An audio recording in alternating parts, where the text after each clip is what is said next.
Hello, good evening, everyone. Thank you for coming this evening. Welcome to the Hudson Library and Historical Society. I want to thank you all for coming tonight for this important educational program. This is just the this is a second in a series of events that we're doing. Last week we showed an educational documentary. It was called Dying in Vain. If you missed that, it's now available for checkout at the library. So if you weren't able to see that film, you can still see it. There are a few spots available for the On the Table event, which will take place on Tuesday, October 3rd at 7. It's a community-wide initiative led by the Akron and Hudson Community Foundations. The community is invited to discuss and share thoughts about the epidemic over dessert and coffee. It will be a chance for you to take your thoughts after, especially hearing everything tonight, and getting a chance to discuss solutions, your thoughts, get a chance to be heard. So there are a few spots available. You can sign up for that online. And then unfortunately, we had to cancel the event with Congresswoman Clark on Sunday, October 29th. Due to pressing business in Washington, she was just unable to make it work with her schedule. So I apologize for any inconvenience with that. We have a lot to do tonight, so I want to, get to it. I do want to thank all of our panelists and our moderator for being here tonight. They took time out of, these folks are fighting the good fight. They took time out of their busy schedules to be here and educate all of you, and so I'm really, really appreciative, so thank you. I would first like to introduce our moderator, Lesha Bushak. She's a reporter-producer for Idea Stream, WCPN, WVIZ. She's been there for about a year, and she does health topics. She graduated from NYU with a double major and journalism in studio art. I will pass over the mic to Lesha, who will introduce the speakers. Each speaker will speak for about 10 to 15 minutes, and then we'll open it up. Lesha will moderate questions, and then we'll open it up to the floor for questions. So, enjoy. Thank you, Polly. Thank you to the Hudson Library and Historical Society for inviting me to moderate the panel. I'm excited to be here and to have an interesting conversation with our panelists about the opioid epidemic. So first I'm going to sort of let you know who's here with us today. We have Daryl Brake, who is the Executive Director of Summit County Community Partnership. We also have Dr. Sarah Elizabeth Freibert, who is the Director of Pediatric Palliative Care at Akron Children's Hospital, and she's also the Director of the newly formed Office of Addiction Services. We also have Judge Thomas Teodosio, who is with the Summit County Court of Common Pleas, as well as Gerald Craig, who is the Executive Director of County of Summit Alcohol, Drug Addiction, and Mental Health Services Board, or the ADAMS Board.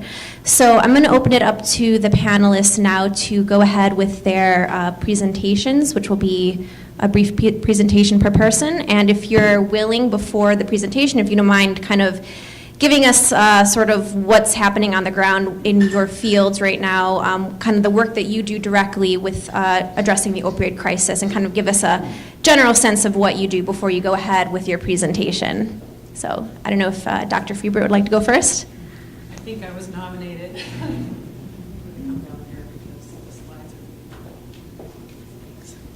Hi, thank you so much. I was nominated to go first. I was the only person with PowerPoint, so we're going to get the slides out of the way, and then we're going to turn the camera off. And actually, what I do and how I'm involved in this is kind of part of my presentation. But I'm the Director of Pediatric Palliative Care at Akron Children's Hospital, and you might wonder what I'm doing here. And what I would say is that palliative care, when you think of palliative care, you may think of hospice or end-of-life care. In the pediatric world, we think of this as just great care for children with complex medical conditions or life-threatening medical conditions.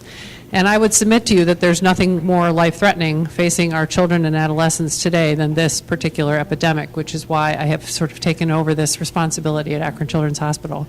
Are we going to have technology, or? Okay, it's going to get dark.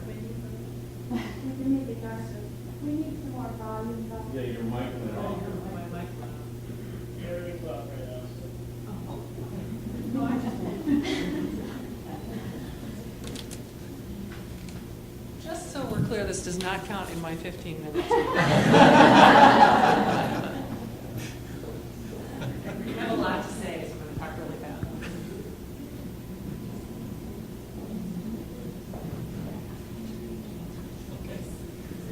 Okay, so, we're back on. So this is who I am from Akron Children's Hospital, and I put this title up here because when I first started getting interested in this at Children's Hospital, I was kind of told this is not a pediatric problem and this really isn't something we should be working on, and I'm going to convince you that it is a pediatric problem if you don't already think that. But I'm going to start with a story. This may be a story that you already know. Alyssa is the daughter of some very active people in our community who have made their story public, as we all are trying to do, to get this out from in the darkness to begin talking about it. And Alyssa is somebody that could be your daughter, your niece, your grandchild, you, your sister, anyone you might know. She actually was from the Medina area, but she might as well have been from Hudson. She was a very successful student. She had a family who was very willing to do anything for her, but despite all of that, she still died from this horrible epidemic. And her family wants her story to be known because it's a good way for us to focus our efforts and to get away from stigma and to realize that this is happening to all of us around, no matter who you are, where you're from, what color you are, what religion you are, what suburb you live in. It is everywhere. Alyssa had some preloaded aspects of her life that may have contributed to this. She had a history of addiction on her father's side of the family, but she came to our hospital, Akron Children's Hospital, several times for a variety of different things, broken bones and the like, and she was prescribed opioids for that. Now, some people get prescribed opioids and they don't become addicted. Many of us don't. But some people, this is enough of a trigger that it leads them down a road, which is what happened to her. She actually was admitted to our hospital because she got very depressed and had a suicide attempt. And while she was in the hospital, she was still managing to use drugs. We didn't, of course, know that. I was not involved in her care. But it was another sign to us in looking back at this story that there were many things that we could have done differently to potentially save Alyssa's life. When she got through this episode, her parents were looking for some place to turn. At the time, there was very little in our community for adolescent support, and so they actually hired an outside consultant to find treatment for her. She went out of state for treatment, which is a good idea for a lot of people. It gets them out of the environment in which they use, and she managed to become successful. She graduated from high school, she went to college, and then she met her first serious boyfriend. First, the family was excited about that, and then they realized that he was a heroin addict, and so he became the person who introduced Alyssa to heroin as she graduated from pills. She did get sober again. She went through multiple treatments, had long stretches of sobriety, actually managed to go to college, and then started going to Narcotics Anonymous, which is a wonderful place for many addicts. It's a bit of a problem sometimes for adolescents because they may get introduced to things that they wouldn't have otherwise known about. So she met another boyfriend at Narcotics Anonymous, and she started to use with him, and unfortunately she died from this epidemic just a couple of years ago. Her parents have gone on to create a website for her. They want us to talk about her life, and they've actually given us some starter funds at Akron Children's Hospital to make sure that we are really paying attention to this and not prescribing opioids to other children who can go on to become the Alyssas of the future. So we have looked at this as an opportunity to say, what did we miss? What could we have done differently? And what should we be doing as we go forward in the future to educate about this epidemic, to not overprescribe, even though that's only part of the problem, it's certainly not helping. And how can we get beyond this? And there's the website, Fighting for Alyssa, if you're interested in more information about her story. So what I would say is that we know that raising a child takes a village. You've heard that expression before. And we're all here because it takes a village to deal with this huge swirling hurricane, as Jerry so aptly called it earlier. So we've started an addiction initiative at Akron Children's Hospital. We all know that Ohio is at the epicenter of this epidemic. If you had the chance to hear Sam Quinones when he was here, you know that he's told a phenomenal story in the book Dreamland, which I'm sure is available in the library here. If you have not read it, I would recommend it. But it's a great journalistic expose of why we are where we are, and it also describes really why Ohio is kind of right in the middle of all of this. We all know that people are dying from this epidemic, and unfortunately, Ohio is right at the top of many of the states in this union, and auto accidents became the #2 cause of death back 10 years ago now. So what are we seeing in Akron Children's Hospital? Why is this a pediatric problem? Well, unfortunately, I would tell you that there is not a segment of the population I deal with at Children's that is not affected by this horrible thing. Our NICUs are full of babies who have what's called neonatal abstinence syndrome. You've probably heard of this, NAS. They're born addicted. We are just now beginning to see what happens to them as they get a little bit older. We have kids in our hospital who are hospitalized for unrelated problems, and they can't go home because their parents are using and nodding off at the bedside when the nurses are trying to train them how to take their children home. We have kids whose parents are using in the hospital. We've had to call code blues on adults in our hospital. Our pediatric nurses have had to learn how to administer Narcan to moms and dads in the bathrooms of our hospital. We have adolescents who are addicted across our whole campus.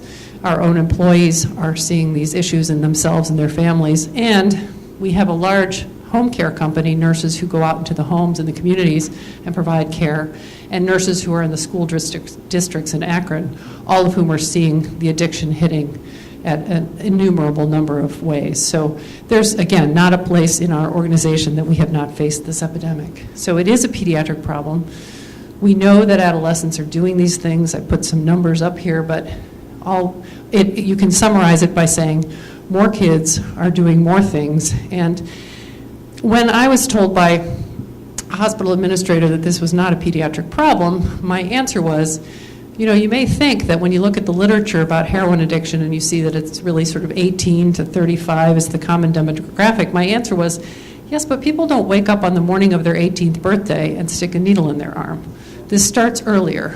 And as Daryl talks about the beginning of the pipeline and prevention, we're better to do that than in the pediatric space when these kids are learning about it and seeing it. You also probably know that over 4,000 kids were put into foster care in Ohio last year. That was a record number, and most of that had to do with the opioid epidemic. So we see adolescents who are using as kind of the tip of the iceberg. Adolescents are prone to risky behavior. They think they're going to live forever. They can try these things out, and this is where we have a big role to play. So I'm not going to read these numbers to you, but we know that everything is just doubling as we're watching it, and the numbers are the highest that we've really ever seen. It's the tip of the iceberg, as I mentioned. These numbers just came out. There were some studies that were done through the American Academy of Pediatrics. They're actually being presented in Chicago this week about the number of kids who are showing up in emergency rooms with actual opioid dependence or abuse, and the numbers are skyrocketing, as you can see. And these are only the patients that people thought to ask the questions to. So another issue is that if we don't ask, we don't really know. And so we're asking more, but there's still many more kids out there that we don't know about. I put this up here only to show on the right-hand side, the illicit drugs is the purple on the right-hand side, and you'll see that there are more 12th graders, 23.6% of 12th graders using illicit drugs than using cigarettes now. So we've been very effective in eradicating smoking, but now we have another problem in this very vulnerable group of patients. So you may know the answer to this question. What's the primary way that teens get access to prescription medicines that they intend to abuse? Any idea? Free from a friend or a relative is the number one cause.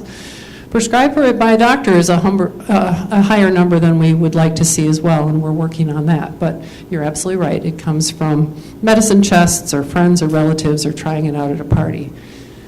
I know you probably all know, and we need to keep talking more about the fact that this is a disease. This is not a moral failing. It is not something that people have chosen because they're weak people or they're bad people. This is a brain disease. And it is characterized by relapse. So the idea that somebody is going to get treatment once and be cured from it and move on is nice when it happens, but that's not the general pattern of this disease. And we have to remember that. And then we also need to know that these people would not choose to live this way if they had a choice. So helping us to get stigma out of things entirely is really partly why we do these things. We need to stop thinking of this as, again, a moral failing. It is a medical problem. People need medical help. People will relapse, but they will get better if we keep giving them treatment. And I'm not going to spend too much time on this except to say that in the adolescent population, the brain is growing, and the brain is very vulnerable. And so the earlier that we can intervene and stop the cycle of addiction, the better chance we have that these young kids and adolescents will actually be able to grow their brains and grow up and to be healthy and functioning adults. So we need to be doing all that we can for this very vulnerable population. Here's that picture of that. Addiction actually remodels your brain pathways, and that happens more when you're an adolescent. I think we see this commonly, those of us who actually work with these patients. You can almost tell the age at which they started using, because that's the age at which they behave. Their brains stop growing when they start taking these substances. So these are long-term changes, and they require long-term treatment.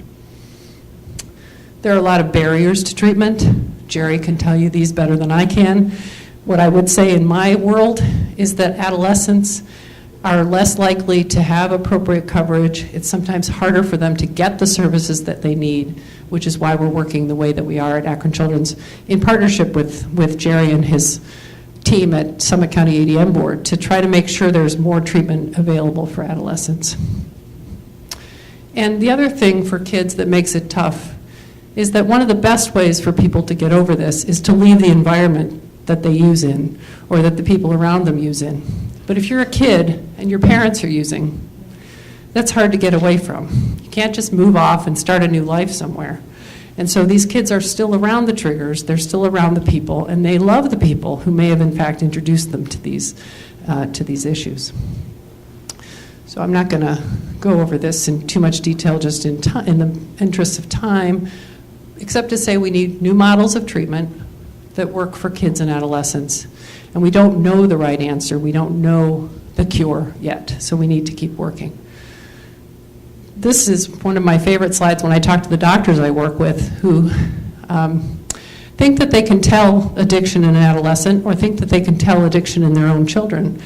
And the literature actually shows that parents, some of you included, are better at detecting drug use in the teens that are your friends, that are the friends of your kids, than in your own kids. And pediatricians are better at detecting it in other people than in their own patients. So we have a long way to go to recognize what's right in front of us, and that has to do with training people, teaching them what to look for, what to screen for, and how to get these kids into help. It is a pediatric problem. Okay, so Akron Children's Hospital is stepping into this, recognizing we have a role to play in education, prevention, and treatment. We're trying to do this in cooperation with the community. Our philosophy is not to just sort of create something, but to look at what the gaps are and what Akron Children's can uniquely do in partnership with the folks at this table as well as with everyone around to say, how can we reach this particular demographic? And we're busy doing that now. We have a plan toward a full-fledged addiction screening, prevention, and treatment service, which we're just beginning to work on now. But again, it is in partnership with the community, and we need input from the community to figure out how best to treat the kids in your community. Everybody's different, every community is different. Akron Children's luckily has a presence in many communities, and so we're hoping to be able to really stem the tide of use. And long term, we want to be a leader in Northeast Ohio and maybe even in the nation for adolescent substance abuse. There are some great programs out there, none in our area, and we're hoping to step into that space. So it's going to take all of us working together and willingness to put stigma aside and really work hard to make sure that we are taking care of the most vulnerable citizens in our population as we fight the demon of addiction for your kids. So I'll stop there, except to remind you once again that stigma, I think, is the biggest problem that we see. We have to look at this problem, we have to talk about this problem, we have to name this problem. That is the only way that we're going to be able to fix this problem. This is my email. If you're interested in talking to me specifically about pediatric or adolescent issues, feel free to contact me, and I will turn it back over. Thanks.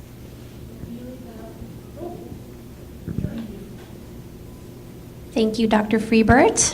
Whoever wants to go.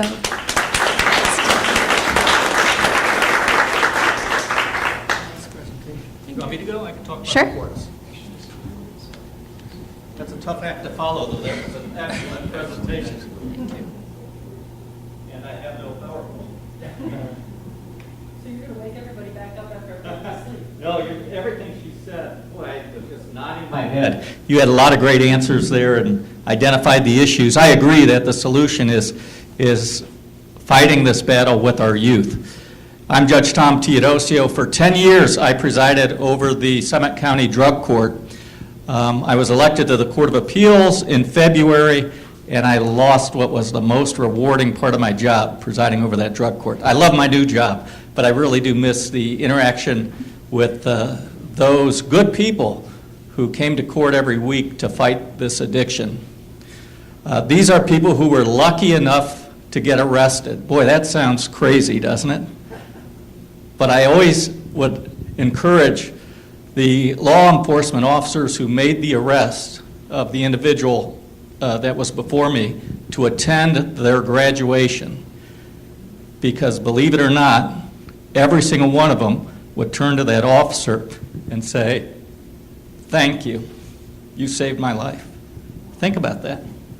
You know, they see him when they're kicking, trying to, probably at their worst possible condition, being obstructionist, not cooperative, and then at the end, they get to see the real person. Because this addiction takes everything away from you. It really does. And it's throughout every community. I spoke at Revere High School, and I sent around a piece of paper about asking the parents there who wants a more detailed presentation on these issues we talked about tonight. I thought I'd get 10 or 12, 2 sides of 2 pages of emails, right? So it's happening in every community. This is not an inner city problem. And I think that's probably one of the reasons that it's so prevalent and we've got so many resources going towards this issue now. Quite frankly, it's because it is hitting the middle class and the upper class and the suburbs. It's no longer just an inner city problem. So 10 years ago, people would say, "Teodosio, you are soft on crime. These are felons. You should be sending them to prison. You're treating them with kid gloves." And I try to explain to them, you know, we send these people to prison for 6 months, 10 months, 12 months, and what do you think happened? They get out and they're still addicts. They're going to continue to commit crime because they will do anything they need to do to get their drugs. They're the most manipulative people that I've ever seen. They try to manipulate the court. That was one of the most important parts of my job. I have to hold their feet to the fire. They have to follow the rules. If they don't, there's an immediate consequence. So here's how the court works. Somebody gets arrested. They're assigned to one of the 10 judges, and that judge has the opportunity to put them into the drug court program. So they'll either enter a plea of guilty, be put on probation and come in, or there's a statute that's called intervention in lieu of conviction. If it's a first-time offender, for instance, with possession of heroin, they can go through the program, successfully complete it, and have the charge dismissed. How about that for a carrot? All right, if they're on regular probation, no dismissal of the charges, but they get the reward of sobriety. So the court will assess them for mental health issues, which most of them have, a lot of it undiagnosed. The one woman who stood up when she was at one of her sobriety rewards reveals to the group, take advantage of the mental health aspect of this program. When I was a younger woman, somebody dug a grave, put a gun in my mouth, and I thought that was the end of my life. She never talked to anybody about that. But because she had that opportunity through the drug court program to deal with that mental health issue, she went from being a teacher who lost her job because of an addiction to just one of the most pleasant people you'd ever want to meet now and gainfully employed again. But it's an important process. When I left, I think it's safe to say I had probably the biggest, definitely one of the biggest drug courts in the state, 200 plus people. One of the suggestions that I had was that we divide it, when I left, you should have 2 judges doing this, because it's important that you have that one-on-one interaction with these folks. So we have a set of rules. First of all, we're going to evaluate them and say you're going to have to treat your mental health issue along with your substance abuse issue. You're going to have to randomly submit to drug screens. You have to go see your caseworker on a regular basis. You have to work towards employment. You know, we individualize the goals. And if they don't follow any of the rules, they miss a meeting with their caseworker. Guess who they're in front of? The judge. The judge, right. And we have a discussion. And they're either going to be honest with me or they're going to try to manipulate me. I heard everything from, Judge, I know I tested positive, but I swear I didn't use. Let's talk about it. Oh yeah, I was, how should I say this? I had a relationship with this woman over the weekend, and she was a heroin user, I think, and that's why I tested positive. That was a reaction in the courtroom. I said, I want you to turn around and look at the people, their reaction to what you just told me. So they either come clean or there's a consequence, which sometimes a day or 2 in jail, right? Honesty is so important in the program. And it's hard for them to trust a judge, because every other time they've been in front of a judge, what's that judge doing? Boom, boom, boom. Jail, jail, prison, you're being punished. It was a real eye-opener for them to have a judge who cared about them, who trusted. You know, you had to build that trust. So over time, people started seeing that drug court programming is cheaper than sending people to prison. It stops that circle of restitution. It took almost 10 years, but finally people were saying, Teodosio, you're not being soft on crime, you're being smart on crime. This is the way to handle it. It's a proven way, successful way to deal with this issue. And the stories I just wish I could bring. I could have brought some of the success stories before you. Because again, these are people who started off where their parents wouldn't let them in the house. They were living on the streets, prostituting themselves. I mean, think about the lowest you could possibly be, and that's how they come into our court. So every week I would start by walking out and saying, who's visiting us today? They didn't have to come back, but I'm telling you, every week we would have 1 or 2 or 3 of them show up, and they would stand in front of that group and say, I was sitting right there where you were. And this program can save your life. Listen to what this judge says. Don't lie to him. Be honest. You know, if they go to jail, you go to jail. Amazing how many of them would say, after they'd be kicking and screaming, going with the deputy, they'd come back in 2 or 3 weeks and say, or usually I'd not do it more than 6 days because you've made your point, and they say jail over 6 days for these people, not very effective. So my rule was 6 days most. Then we're going to get them back into the program. But they would come back and realize, geez, thanks, you know what? I realize why you did that. Thank you. I probably would be dead today. I can go on and on and on this. So you have to give me a clue when I'm done. Oh, a few more minutes. Great. Okay, so here's the problem. We can only do so much, right? We've lost some. The program isn't 100% successful. Surprisingly, our success rate was about 60%.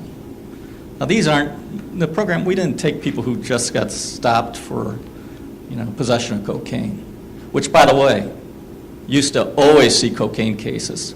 The last 3 years, rarely see a cocaine case. Methamphetamine, maybe. It's all heroin. It's all, the breaking and enterings, they're not going after so much rings or TVs. You know where they're going right away? Into those medicine cabinets. Yeah, that's what they're breaking into houses for. Just had to bury a friend's son who was in my program. Just saw him at the Akron Zoo working a good job with a catering company. He was just telling me how well things were going. But this is it's a disease, just like the doctor said. It's a disease that they have to constantly work on. He got into a new relationship, much like Alyssa, and somebody who used, and they lost him. You've got it in your community. Greg McNeil has cover 2. His son, Sam, Hudson High School graduate, died of a heroin overdose. He's very public about it with his cover 2 program. Travis Bernstein, son was magna cum laude at Lake High School, scholarship athlete, played football, scholarship golf athlete, went to Walsh College on a scholarship, broke his arm, prescribed opioids, led to a heroin addiction. They find out when the last person he used with dumped his body in an empty field. So that's the call they got. Is that the person you think of? Magna cum laude? Athlete? When you think of a heroin addict? People have to really open their eyes. It's happening everywhere. So we have to be vigilant, and don't be afraid. One of the worst things that I saw in court was when a parent would come in, and we all love our children. But if somebody that you love is in one of these programs, let the program work. Let the program work. And it was difficult for a lot of parents. The best part was at graduation when they would come back and you would see that family back together again. So these courts are open to the public. I would really encourage you to visit one of our courtrooms in Summit County. Now, Judge Oldfield and Judge Croce are doing the drug court in Summit County. Barberton has a drug court. The Stowe? Stowe is referring to Akron, right? But find out about these programs and visit. It's a real eye-opener, and it really gives you hope. That's what I say. I'm tired of hearing death, death, death. What that program tells me is we can win this. We can battle this. There is hope. I see it in the faces of all these people who have graduated. I've given a lot of talks, and I've always tried to take one of those success stories, because it's one thing for me to talk about it. It's another thing for you to see the face and hear the stories of those who have been a success. So, like I say, I can talk about it all night, but if you have any questions, I'll stick around. And thank you for being here. This is important that you're here, and it's a great attendance for this, so thank you. Thank you, Judge Teodosia. Now we have Daryl Brake. Well, good evening. I'm not used to carrying using a microphone because those who know me know I have a big mouth. First of all, I wanted to say thank you for being here, really, because I understand you could have been anywhere else. I mean, life comes at us fast, and there are always things to do, and yet you chose to be here. And I think it's not by accident. And so I want to thank you, first of all, for being here. I'm with Summit County Community Partnership. Who's heard of Summit County Community Partnership before? Okay, that's awesome. 2 years ago, it wouldn't have been as many hands. That's good. So much to say, so little time. But I'm going to harness the power, and I'm going to stay focused on our drug disposal program. And I want to tell you a little bit about a coalition. What we do as a coalition, we were actually established by a federal grant in 1990. The ADM board, who was our parent, wrote the grant, and we were funded. And what a community coalition does, number one, is we're inclusive of every segment of the community. Every segment of the community is welcome, and we engage them to be a part of the work that we do. And so I'm sure you're probably wondering, I heard that. Somebody said, what would I do with a coalition? Well, I'm going to tell you, get in where you fit in. We'll talk about this program. We have a website that you can look at to see all the activities that we're doing, and you can do as little or as much as you want to. Now, let me go back to a visual of the addiction pipeline that Dr. Freeberg talked about. And at the front end of the pipeline is prevention. Now, when I got in the field, they talked about prevention was if she said, what is prevention and how do you know that it works? And people would tell you a story. And it'd be a feel-good story, and it would be a story of success. But how do you really know? Well, prevention, or since 1990, when I got involved, has become a science. And there is research, and there is evidence-based research that there are things that you can do that will work as far as prevention. And I'm here to talk to you about one. Who is familiar with or has seen this pouch before? Okay, great, a few of you. This is an opportunity for you to get in where you fit in. And I'm going to give you two opportunities here today. The first one is this pouch. One of the things we've learned about those who are opiate addicts and those who are addicted to heroin, the path to a heroin addiction today is more often a person starts with an opiate for pain, and then they begin to overuse. The doctor will no longer prescribe them anymore. They struggle by going into medicine cabinets and stealing from other people. If they have money to put together, they buy it from the street dealer. But it's a hassle. And then they learn that heroin is cheaper and you get a better high. And so they switch over to heroin. Now you have a heroin addict. However, that being said, to address that addiction, and there was a gentleman, in fact, it's in one of our PowerPoints, he describes what it's like to be an addict, a heroin addict. He says, and I'm going to ask you this, think of one thing in your life since you've been living that was the most enjoyable thing that you ever experienced. If you could boil it down to that one thing, think about it for a moment. Now multiply it by 100. And that's what that first high, he said, was like. The problem is, as you keep getting high, you don't get back there again. Okay, so that being said, but we know that when they're at that point of being an opiate addict, or even heroin addicts will take an opiate high if they can't get the heroin, they're getting them, as Dr. Freebert's slide showed, from friends and family, and they're stealing them out of medicine cabinets. So what is one of the most important things we all can do now, getting in where you fit in, is clean out your medicine cabinet of unused and outdated or no longer needed pain medication. And this is one way you can do it. This pouch is filled with, it has a packet in it, it's activated carbon. And when you tear the top off, I'll tell you how to use it, you tear the top off and it opens up and you pour the pills in there. This particular pouch holds a maximum of 45 pills, 6 ounces of liquid medicine, or 6 medicine patches. You fill it 3/4 of the way with water, and then there's a top that you Ziploc top, you just squeeze it shut. It'll start to swell in your hand oftentimes. You shake it up, and in 2 minutes, it is 80% decomposed, and you throw it in the trash. Okay? Within 24 hours, it's 100% decomposed, and when it goes in the landfill, it will decompose to nothing over time. So it's environmentally safe.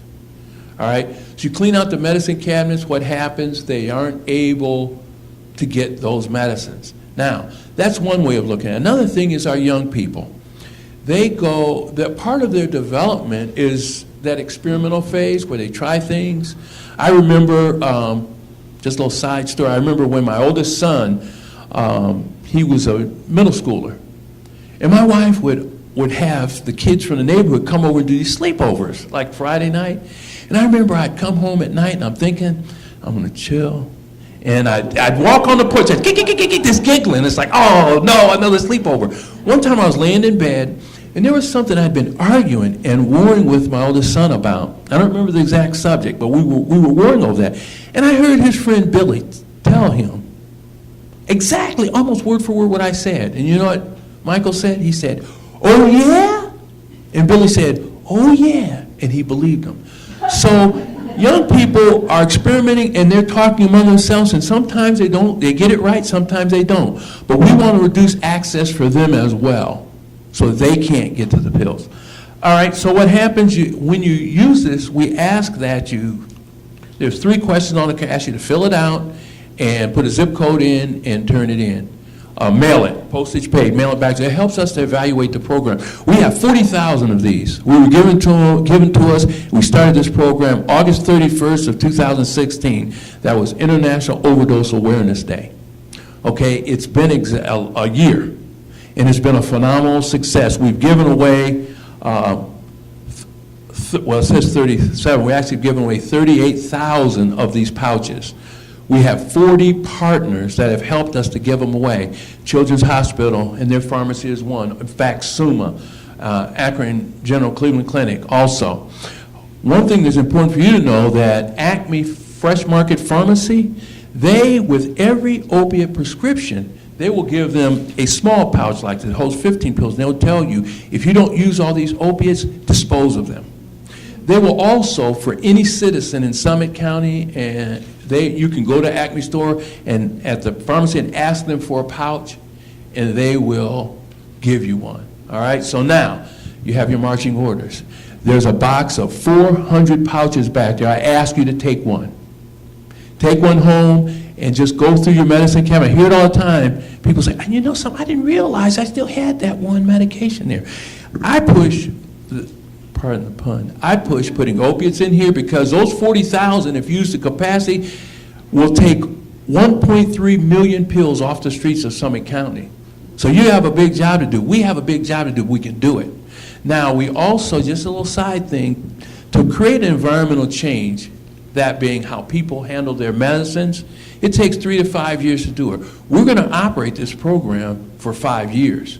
We finished our first year. It was amazingly successful. The police have them, EMS have them when they go on these runs and they go in the house and see their medicines laying around. They're giving them out. There are 40 different partners giving these out, blanketing our community. This works in conjunction with National Drug Take Back Day, which is the last Saturday in October and the last Saturday in April. So we've got one coming up. And there will be 13 sites around the county. Gather up those medicines and take them in so they can be environmentally disposed of safely. There are also at the police station, 18 police stations in Summit County, disposal boxes. They're like iron boxes, like iron mailboxes. You can put the pills in there, and they will dispose of them in an environmentally safe way. And then for those that are sick and shut in, they don't even have to leave their home to do it. So take one for you. If you have someone that you know that can't get out, take one for them. And let's get those pills off the streets. Now, one last thing I'm going to say that's important. The other place you can get in is by talking to young people and I talk with my sons who are now grown to talk with their kids about drugs. You have to do it. One of the things we did there's a survey, numerous surveys have been done, and there's a youth risk behavior survey that the Health Department and ADM Board have done. I hope I'm not stealing your thunder, Jerry. But one of the questions they asked, they surveyed all the students from 5th grade up in Summit County. I think it was almost all of them. And one of the things they said, one of the things the young people said, a large percentage of them is that their parents don't talk with them about drugs. Now, I was offended. I know I talked with mine. But I started watching, and what I learned is that we talked with them one time. They got that, right? We don't talk with them anymore. All right, we need to continue to talk with them, have an ongoing dialogue. And so here's another place you can get in. Back there are these books. It's called No, K-N-O-W. And it's a book that actually gives adults, grandparents, elders, mentors, and other caregivers great ideas about how to talk with your kids, young people, about substances. And they're great ideas. If you go on their website, they will actually send you tips. I used to get one a day, or you can get 5 in a week. And I'd read them. If it didn't work for my lifestyle, my relationship, I threw them out. The ones that did, I saved them, and I use them. And there may be a tip in there about what you do to start a conversation when you're driving from the ball field. You just watched a Little League game or something. It's amazing, all kinds of tips. So there's a book back there. There's a website if you, and you can get the tips downloaded. This is the instructor to do it. So now you have a couple different ways you can get in and fit in.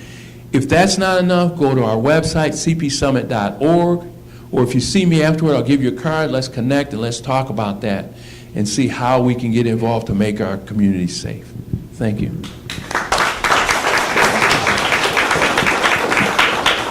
Thank you, Daryl. And finally, we have Gerald Craig.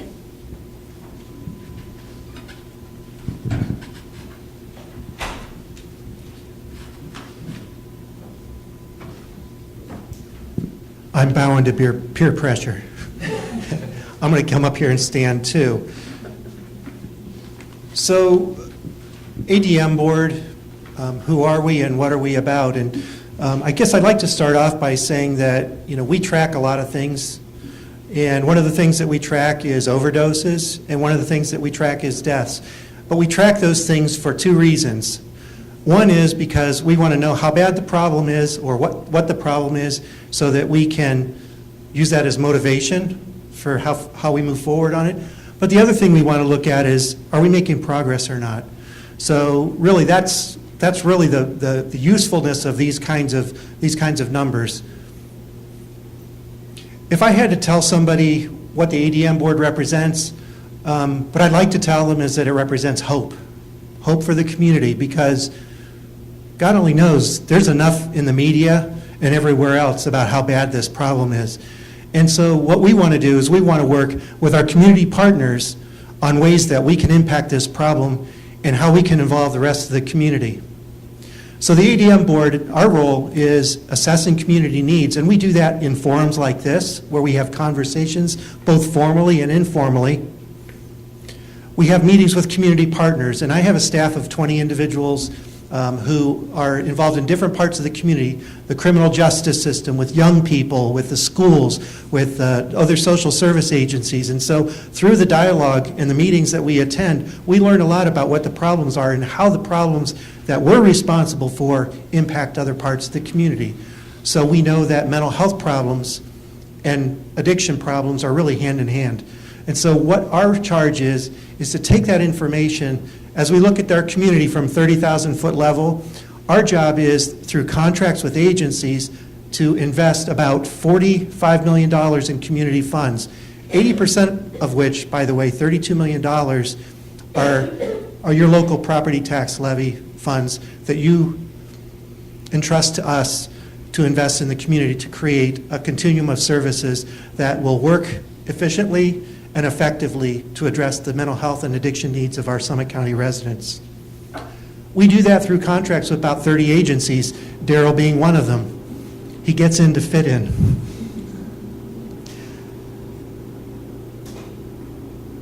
We've known about this opiate epidemic for quite some time. I started the ADM board in 2007, and already we were starting to see that prescription medications, somebody said that most of the time this starts with prescription medications. The statistics show that in the 60s and 70s, when the heroin epidemic first hit, the first one, about 80% of the people that used heroin started with heroin. What we're seeing now is that about 70% of the heroin problems start with prescription medications today. So it's really the pendulum swung the other way. And so our job is to not just to identify treatment resources and that, but it's to marshal the community and the forces of the community together to work on this, because this is a community problem and it impacts a wide swath of the community, and so we need to work together to try to combat it. And that's really what the genesis of the Opiate Task Force was. In 2014, we brought 40 people together to talk about what this problem is. And it starts with education, because people have to understand what caused this and what are some of the impacts of this, and then how can we as a community address it. Because my job is prevention, treatment services, and recovery support services. But this thing impacts the criminal justice system, it impacts the healthcare system, it impacts all of the social services and businesses and other places. One of the statistics that we found is that 20% of our workforce problems are attributed to opiate abuse.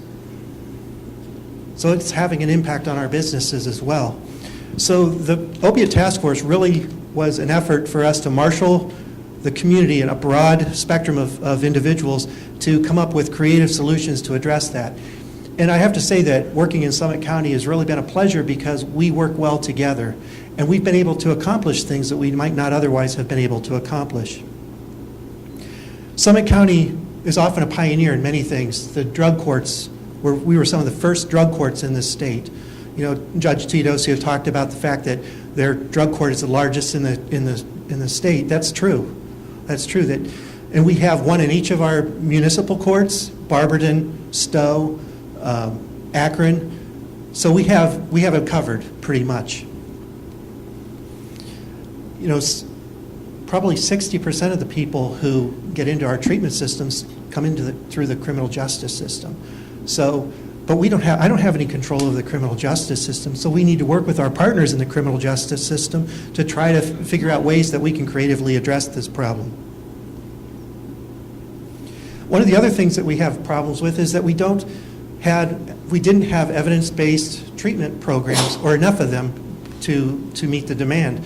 We had one program through Community Health Center, which was a methadone program. And so one of the things that we did in 2012 is we introduced Suboxone. Suboxone is really a medication that helps to address the symptoms of the opiate abuse so that people can attend to treatment. So it really, all it does is it addresses the physiological aspect of the addiction, but then it's medication-assisted treatment. And so individuals have to come in for treatment, but there has to be capacity to meet the demand, and that demand was growing every single day.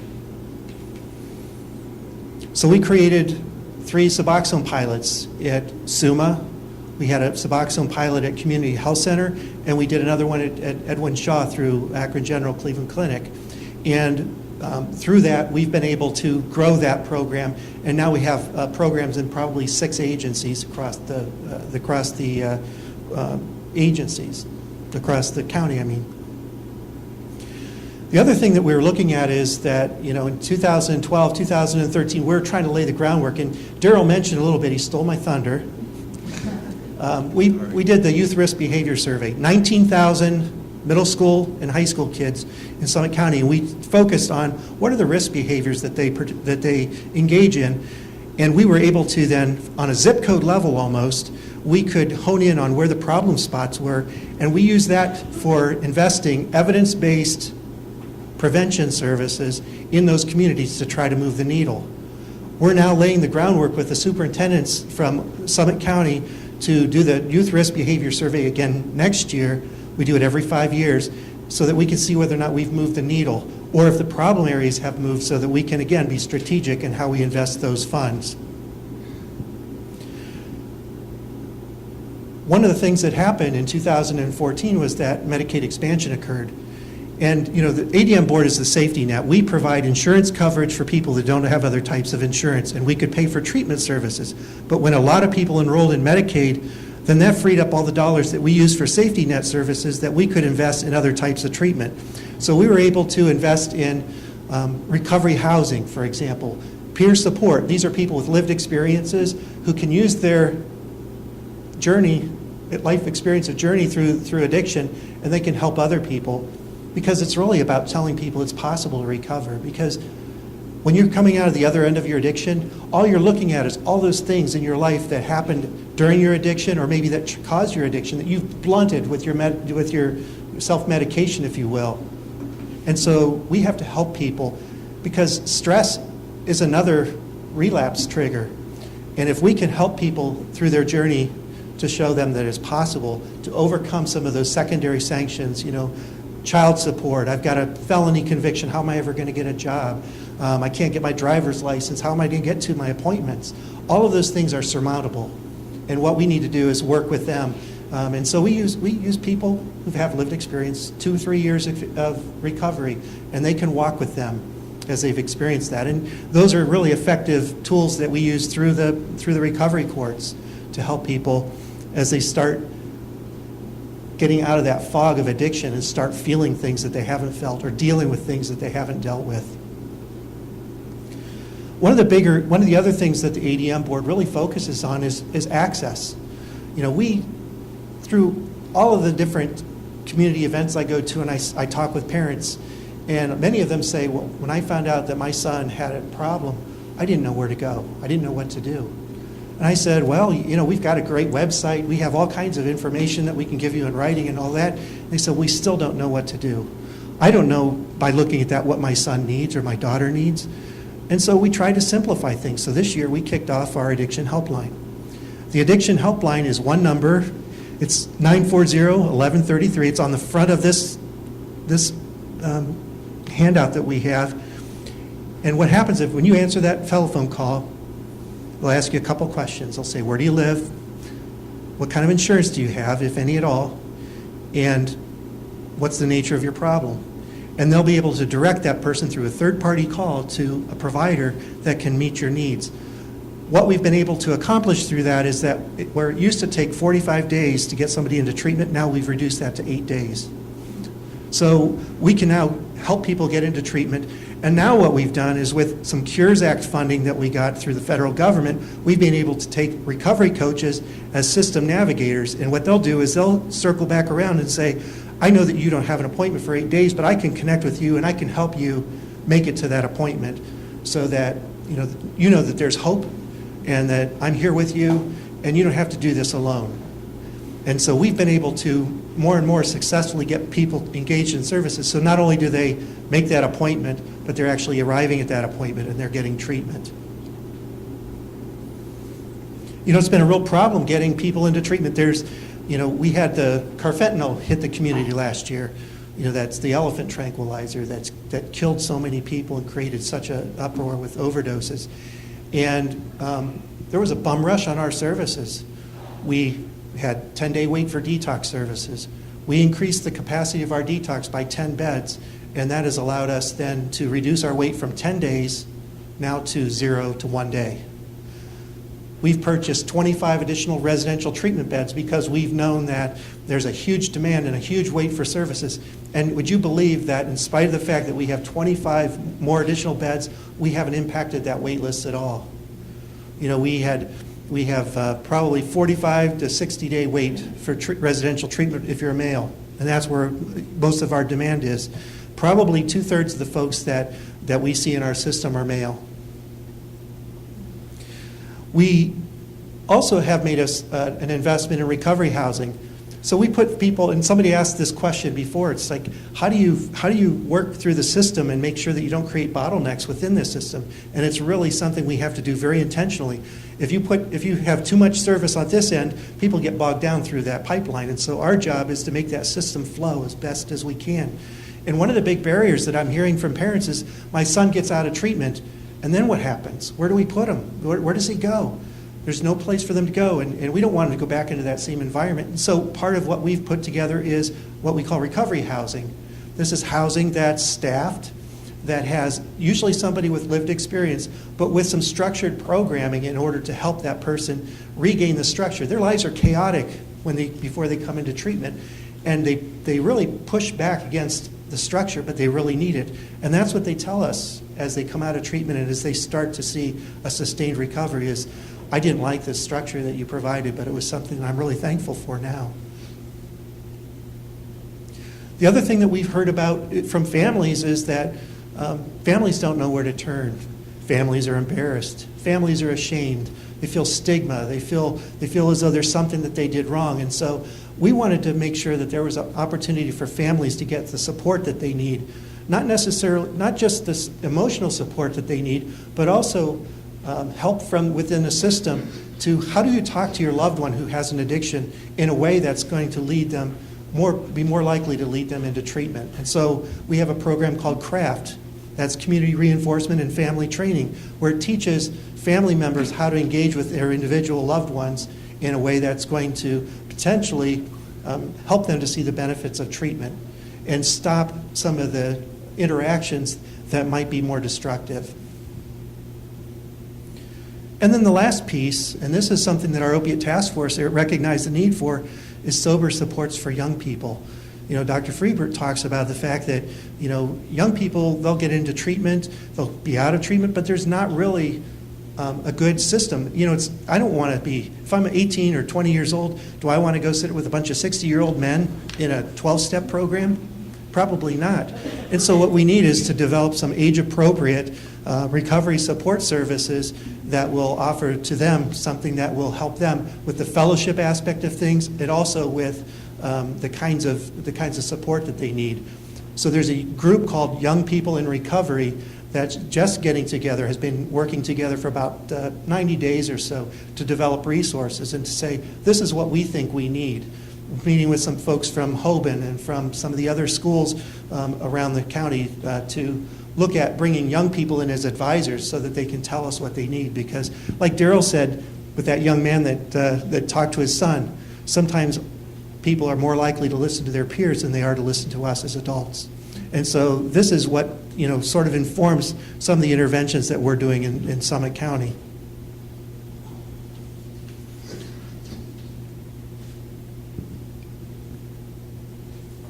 This is something that we're pretty proud of. We have what we put together, quick response teams in Summit County. The quick response teams are firefighters, police officers, and counselors or recovery coaches from the ADM system who go out to homes where people have experienced overdoses. And we give them this. And this has a whole lot of resources and description of our services, but it also shows, and this is Josh on the front cover. Josh graduated from Judge Teodosia's court, and he's living in recovery right now. And there's other stories in here too about other people who've lived in recovery. But this provides a lot of resources for family members, and this is something that our quick response teams leave with families. And I would invite you to take several of these and hand them out, get them out, because there are people who need to see this, who might not be willing to talk about what's going on in their family, but they do need hope. And so that's what the ADM board is all about. Our quick response teams have seen about 475 individuals, unduplicated individuals, repeatedly until they get into treatment. We've seen 125 people get into treatment, and we just started this program about 8 months ago. So there are people who otherwise might have been return overdoses, or people who might have died as a result of these quick response teams. And Hudson has a quick response team, and they do have some data that demonstrates that their efforts are also paying off. So I would invite you again, as it was with the ADM board, to get involved. If you want a speaker for your group, and certainly this is a good place to start, go to the Opiate Task Force website, Summit County Opiate Task Force, Google that. It'll take you directly to our site, and you can actually have a speaker come to your engagement, or you can get involved yourself, and there's all kinds of information, whether you're a family member, somebody that's operating a business, if you're in the medical community, any place. There are lots of resources there and ways that you can get involved to make a difference in this problem. Thank you.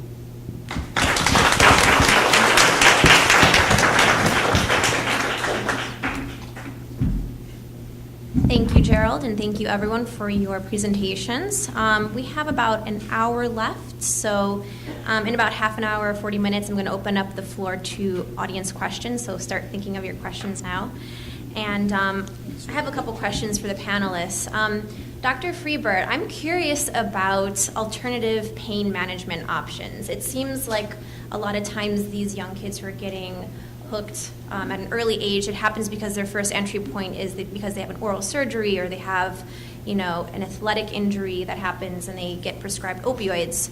But I've been hearing lately that doctors are kind of exploring alternative options to treating pain that don't have that risk of addiction associated with it. So can you talk a little bit about what you think is happening now to kind of explore those different options? Sure, that's a great question. First of all, I would say that we are experts in this country in swinging the pendulum from one end to the other. And one thing I'd like to say, especially as a palliative care doctor, is that these pain medications were created for a reason, and there are reasons to use them. And one of the things that I don't want to see is that we get so restrictive about pain medication prescribing that people who are having true pain, who need pain medications, don't have access. And that's definitely something that we're seeing. Every day there's a new legislation that comes down from the state that's making it harder and harder for us to actually prescribe these medications.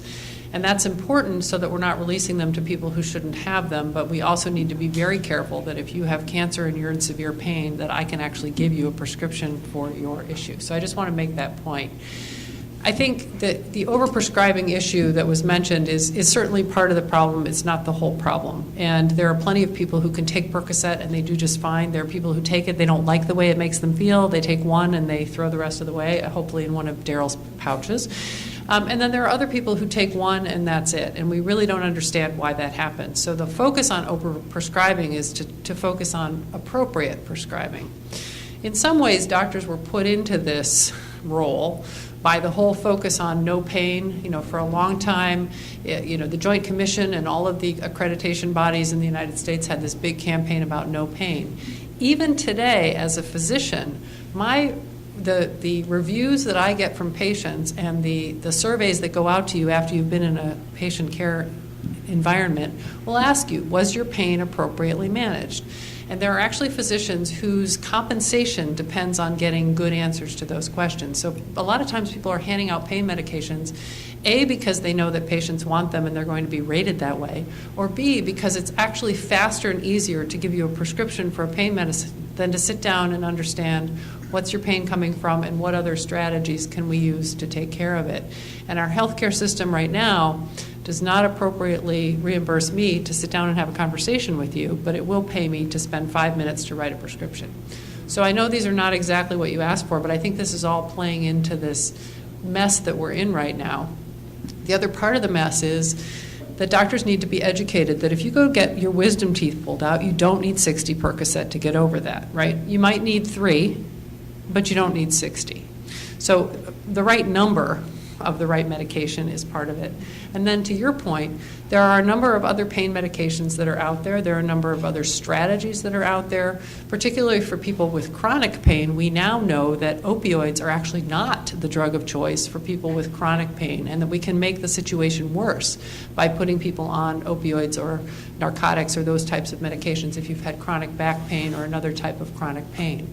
So for some people, they're a lifesaver, and for some people, they just make the problem worse. And we need to look at alternative therapies, massage therapy, acupuncture, other sorts of things.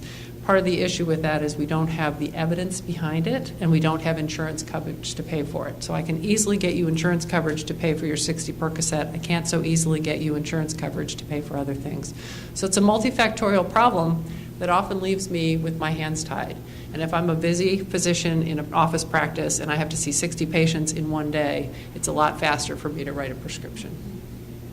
Thank you. In some of my reporting, I focus a lot on harm reduction models, which is basically a program that aims to reduce the harm of addiction to both the individual and to society as a whole. So some examples of that include like needle exchange programs, also kind of like on a local level. I visited Toledo at the Lucas County Department, and they're employing this innovative program called the Drug Abuse Response Team, which is a form of harm reduction model. Basically, the police officers go out and instead of arresting opioid addicts, they try to get them into treatment. So they have this whole program that specializes in that to kind of help to reduce this cycle of throwing people in jail that kind of perpetuates the cycle of addiction, doesn't really help it.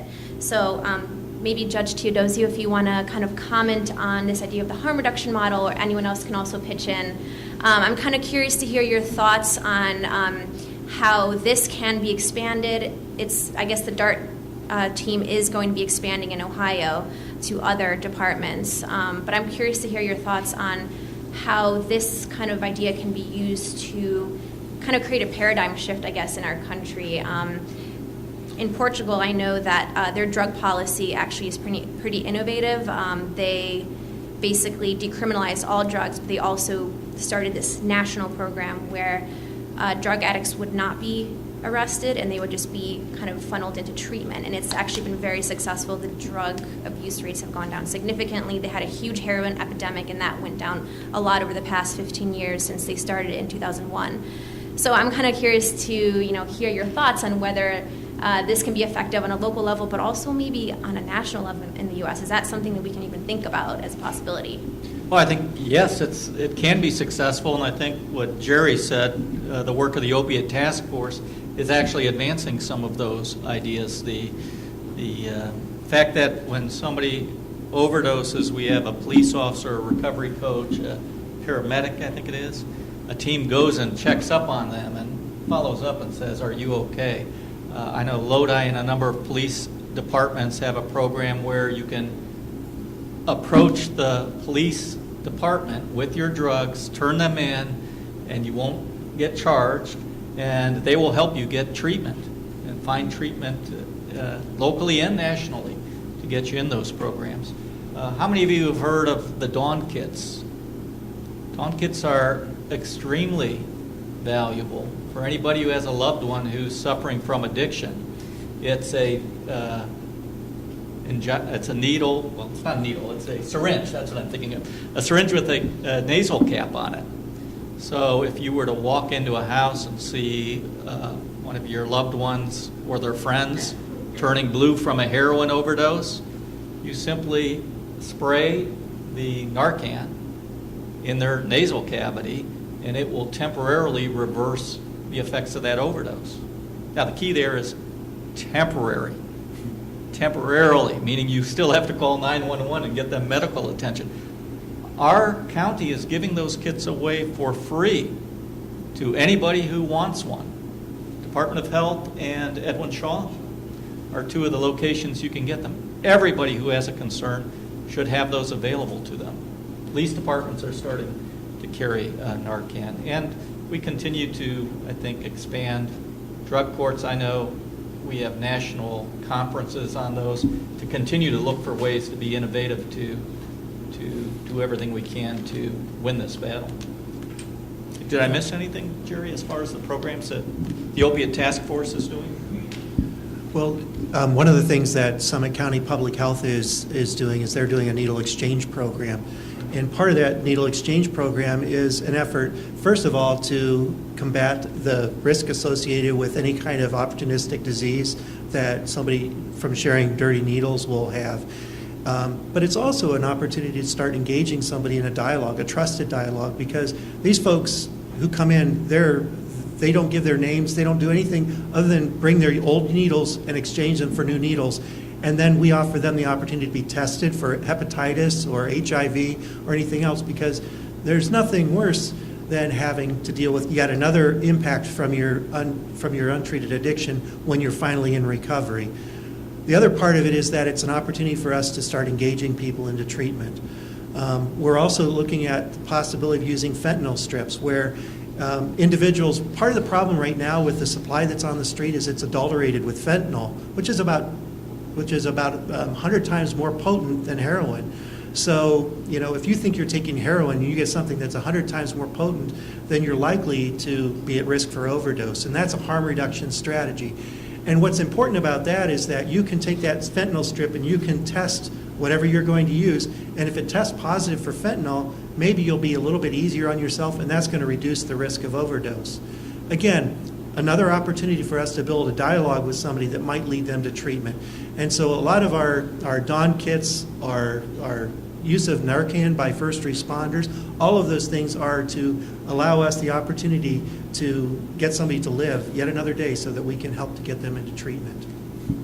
I just have to share this with you quickly because I heard the Summit County Medical Examiner at a presentation once say this. Those of you who have a penny, feel free to take it out right now, because she said if you take out a penny and you look at Lincoln's ear, that's enough carfentanil to be fatal to you. Well, next time you have a penny, take a look at how small of an amount that is. And that's what people are, heroin addicts can't tell if there's carfentanil in the heroin they're buying, unfortunately. Just to stress what Jerry said. And of course there's the law now that I think would have helped the young man from Lake High School that I talked about who was dumped in the field, where you can call police if you're at the scene of an overdose and get that person help, and they will come out and help and not charge you with an offense. Change in the law, so the state's done that as well. Daryl? Yeah, I just wanted to mention, the pouch is actually a two for one. In addition to being a prevention item by getting your medicine cabinets clean, who's heard of Skittle parties? Okay, that's when young people go through the medicine cabinets and get colorful pills. And then when they go to the party, they throw them in a jar and they actually take them to see what happens. Okay, that being said, this is a prevention item, but it's also a harm reduction item. if you use the pouch to keep your medicine cabinets clean of unused, outdated, and unnecessary pills, then you're reducing the opportunity for harm. The other thing to keep in mind, it's not enough to get your pills out of the cabinet. We also need to think about those pills that we do need, those medicines that we need, putting them in a safe spot, out of harm's way. And that's another piece. But harm reduction and prevention. Hey, let me stress this point, because Daryl's talking about these bags. And I'm going to throw this out and see who can get the number the closest. They did a study of the number of legally prescribed opiates in Summit County in a 4-month period. Anybody want to take a guess as to how many legally prescribed opiates that were prescribed? Wait till you hear this number. Go ahead, Jerry. 8 million. And that's down from 9 million when the earlier study. So these bags are important, right? These opiates are in cabinets and kids are getting to them. Use these bags. Pretty mind-blowing figure, isn't it? Yeah. Wow, thank you. I know Dr. Freebird and Gerald both kind of mentioned the importance of developing age-appropriate treatments, especially since this is happening more and more with younger people. What would that look like, and what are some of the treatments that are being developed? Are there any innovative treatments right now that's happening on the ground that are being developed to help younger people, and what would be different from, adult treatments? You want me to start, Jerry? Jerry knows. One of the things that Summit County is, like I said before, we're sort of pioneers in a lot of this stuff.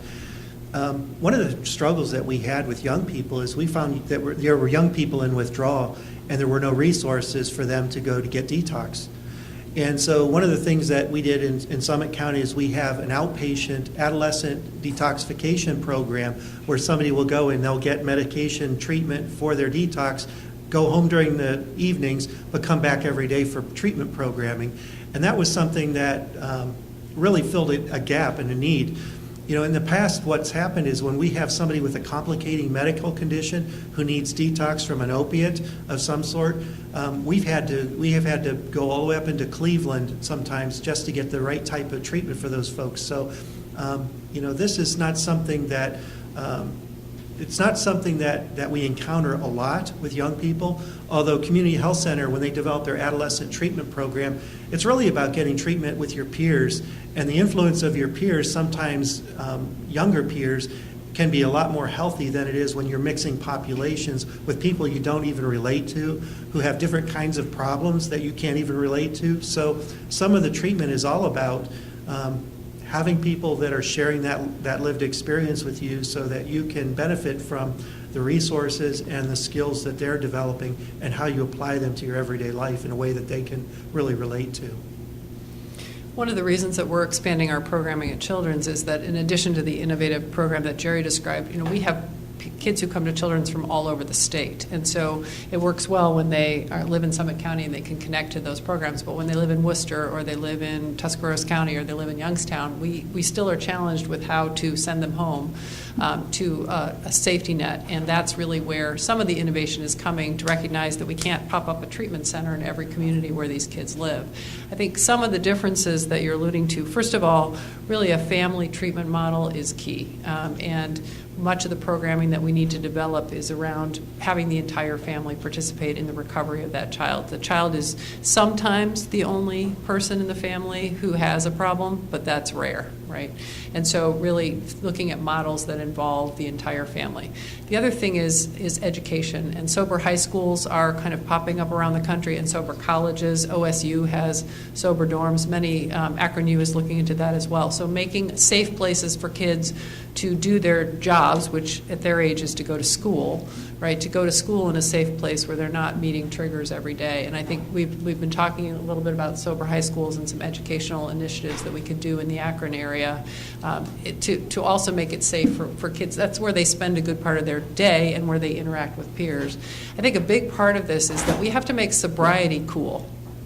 We have to make it as cool to be sober, if not more cool, than it is to be not sober. And that's really going to take a kind of a whole paradigm shift too. But I think we've got young people now engaged in talking about that and trying to help us think about what that looks like rather than trying to remember back when we were all adolescents and try to create programming. But there are some really great models of family-based therapy that have become successful. They're using one in Medina that we're looking at adapting to our population as well. From the court level, the juvenile court in Summit County is very, very progressive and creative. They have the Crossroads program, which deals with children with substance abuse and mental health issues. They also have a community help desk where anybody can, your kid doesn't have to be in the system. That's manned all the time, that is available for families to go to get the resources to get help. And I think somebody had said it, I don't know if it was Daryl or the doctor or Jerry, but we are fortunate to live in Summit County from the perspective that while this is a big issue in our county, we really have some great resources and people are collaborating. I mean, the level of collaboration in Summit County is unheard of in many other parts of the state. Just from the drug court, we work with IBH, Summit, Psych. Obviously, ADM is a big role with us. Oriana House, Community Health Center. Nobody's in the hospitals with our pregnant women, and the resources are out there. You just need to access them and get involved. And sometimes with young people, you need some of the non-traditional supports. And one of the prime examples of that is through the juvenile court. They have programs that get people interested in horseback riding, playing music. They have mentors for these folks that adults who will befriend these folks and help them to find activities that they can get involved with that are pro-social and not necessarily sort of lead them away from some of the usual things that they're doing in order to make sure that their recovery is taking the right track and giving them opportunities they may not otherwise have had because of their circumstances. And I think that probably the most important thing, and Dr. Freeberg talked a little bit about this, is the need for us to make sure that we treat this addiction as a family disease. And sometimes what we really struggle with young people in particular is we have some families that'll send their kids away and say, fix my kid, and send them back when they're done. And really, we have to make sure that it's the village that supports that young person, that the family member understands the dynamics, that we're prepared to support that person in recovery and understand what that means. And all of those kinds of things really make supporting people, and particularly young people in addiction, a unique challenge. Addiction is a family disease, but with an adult, there's a little bit of different support system. With young people, it's really the family. I just wanted to piggyback on something Jerry said about reaching out to young people. Back in 1990, when I got involved in this field, there was a group called Lutheran Brotherhood out of Minnesota that surveyed young people all over the country, suburban, urban, and rural. And they came up with 25 assets. There were, I think, 24 assets, 12 internal and 12 external. They continued the research, and the last time I had checked, it's been quite a few years, they had actually done this survey over 1 million people, and what they expanded to 40 assets, 20 internal, 20 external. And students that had more of those assets were successful in life versus those that don't. Now, I remember you needed somewhere above 28 or so. But I say that to say this: get in where you fit in. One asset that was critical for a young person was to have a parent, a caring, loving parent that they could talk to and confide in. All right, but some of the young people that I have worked with and have seen, and oftentimes at juvenile court, they don't have that. You know what another asset was? A loving, caring adult that they could confide in. That means you did not have to be a parent, but if you were an adult that had a relationship, a mentoring relationship, you could help that young person as an asset and help to offset the assets that they were missing. So it's important for us to get in and fit in where we can. And it's there. Just have to step out and do it. Is that list available? Yeah, if you go to Search Institute online, searchinstitute.org, it will pull up that information, those assets. One of the things that's funny, things are cyclical. And there was a new, somewhat new way of evaluating. It's called risk and protective factors. And that kind of surged to the forefront. Similar situation, not counting assets, you're counting these other resiliency factors. And now it seems like Search Institute and developmental assets is beginning to come back into prominence. Either one are good because it says the same thing. Yes, but online you can get those. If you go to our website, cpsummit.org, we can steer you in that direction too. And Daryl, you spoke a lot about prevention, and those pouches are a form of prevention. And also, we've heard about how there's new rules that aim to curb the amount of opioids that are being prescribed and those kinds of things.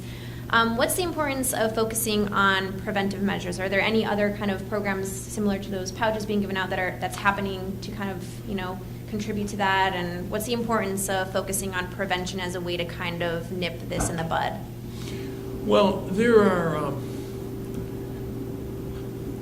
the book back there, KNOW, it's put together by an organization, Drug-Free Action Alliance. They just changed their name to Prevention First Action Alliance. But if you go to their website, there are a number of areas in which they talk very plainly and very comfortably about evidence-based practices, and that's what we want to do, and that's what we try to promote and educate the community about.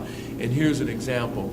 One of the things that oftentimes people that work with young people, high schoolers, will bring in a guest speaker, someone like, for you football fans, a Deion Sanders, a guy who was a Hall of Fame player, had an addiction problem, tried to drive his Maserati off a short cliff. He didn't die.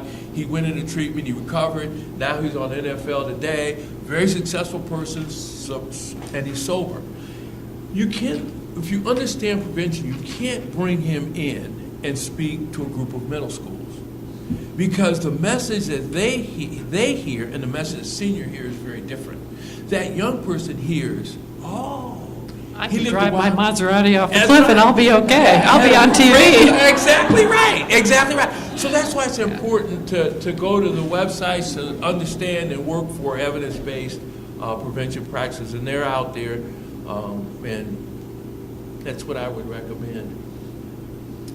And if we could maybe just go down the table and have everyone kind of say, what are your hopes for the future moving forward? What are kind of like, the pathways or the programs that you're putting your faith in? What do you kind of hope to see for the future as we move forward in hopefully addressing this epidemic? What I'm hoping for is that we will curb this problem in Summit County specifically, but even broader than that, by working together closely and being nimble, because this field is changing all the time. And so we want to be nimble and make adjustments all the time in what we're doing. And so that's what I hope to do with the drug disposal program. I want to constrict the opening of that pipe of addiction and stop people from getting inside that pipe. And the best way to do it is by working with you and others in the community, as well as my partners here, to be nimble and make adjustments and keep the pedal to the metal. Thank you. I have two hopes. One is that we find a cure. And the second hope is that it's sort of along the lines of what Daryl's saying, but I worry that there's so much attention and so much pop-up stuff happening around this epidemic that we risk just diffusing all of our efforts and not actually getting something coordinated done. I think, as everyone has said, Summit County could be a humongous model for the rest of the country if we really pulled it together and solved this issue here in the unique way that we play well in the sandbox here. We could become a model for the nation. I'm a cancer doctor by training. I take care of children with cancer and blood disorders, and what I've seen happen over and over again is that in the world of pediatric cancer, every time a child is diagnosed with cancer, a family starts a foundation. Sometimes that child has died, sometimes that child hasn't, but each family wants to make a legacy for their child, and they create a foundation. And we end up with 1,000 different foundations that are all raising money for research or for treatment or for this, that, and the other, instead of putting those 1,000 foundations together into a bigger thing that could actually get something done. And I think that there's a way to remember all of the young people whose parents want to create momentum around their children's deaths or lives who have struggled with addiction. We can create legacies, but we can do that in a more powerful way where there is volume and there is shared vision. We need leadership for that, certainly, and we need all the different parts of the pipeline, and we need all the expertise we have, but we really, my hope is that we don't lose the overwhelming power we could have to drive this forward because we're too busy doing 1,000 different things that aren't well coordinated. And ADM board is doing a great job of trying to do that, but it's getting bigger and bigger with more funding that's coming down and more issues that are popping up. And I just hope we can marshal all of that and really move this Mack truck forward. I guess my hope is that a couple things. We don't lose hope because this can be handled. And that there's a recognition that these are they're really good people with the illness, the disease, and that we've got to break this stigma. I get so disappointed when I read in the paper or I hear from an officer, oh, we had to go out to that house again to Narcan that person, that we should just let them die. Well, I can tell you, I've worked with people who have overdosed 5, 6, 7 times who beat it. So I think once we look at it that way, like it's like somebody suffering with high blood pressure or diabetes, that we can treat it, we can help them. And every one of them has got a mother, father, brother, and sister. I just hope we don't lose hope and lose track of that. This opiate epidemic is probably the most lethal thing that we'll ever see, that we've had to overcome. And like anything that's horrific that happens in life, there are always good things that occur as a result. The collaboration and the communication and the working together that people come together. You know, you saw the hurricane that came and all of that. We're kind of and I was talking to Dr. Freeberg, this is like a slow-moving hurricane that's leaving a trail of bodies behind. But what it's done is it's raised awareness. It's gotten the legislature to pay for services that are totally necessary for recovery that we never would have seen 10 years ago even. That those people, quote unquote, would ever be seen worthy of having job training or housing or any of those types of things. And what we've learned about addiction is that it doesn't matter the source of the addiction. This is lethal. People die from this. People die from alcohol. People die from cocaine. People die from other things. But this is the most lethal thing. So when this goes away, and it will go away someday, we will have the tools left over to effectively address addiction because we now understand it better. We've reduced the stigma around it. And that's my hope. My hope is that we attack this just like we do any other medical condition that affects us, that we can treat it and we can give people hope for a brighter tomorrow. Thank you. So I want to go ahead and open up the floor to any questions in the audience. So if you want to raise your hand, I'll bring the mic over to you.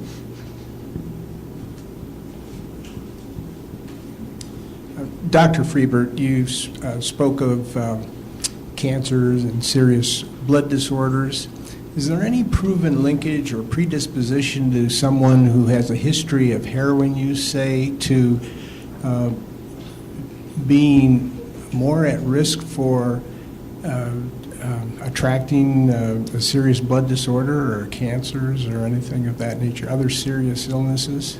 There is not a direct link between that. There are certainly other serious illnesses that can occur as a result of your addiction, but the direct link that I think you're going for, we have not yet seen, though. But what we don't know yet is that although there have always been babies who have been born addicted, we have an incredible epidemic of, as I mentioned earlier, neonatal abstinence syndrome, and I'm very concerned to see what's going to happen to these kids 5 and 10 and 15 and 20 and 25 years from now. So I think we may have more of an answer to that question later on.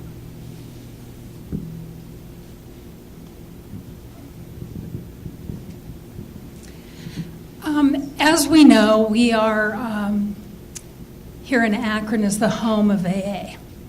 And as we're learning more and more, AA doesn't work for everybody. 12 steps don't work for everybody.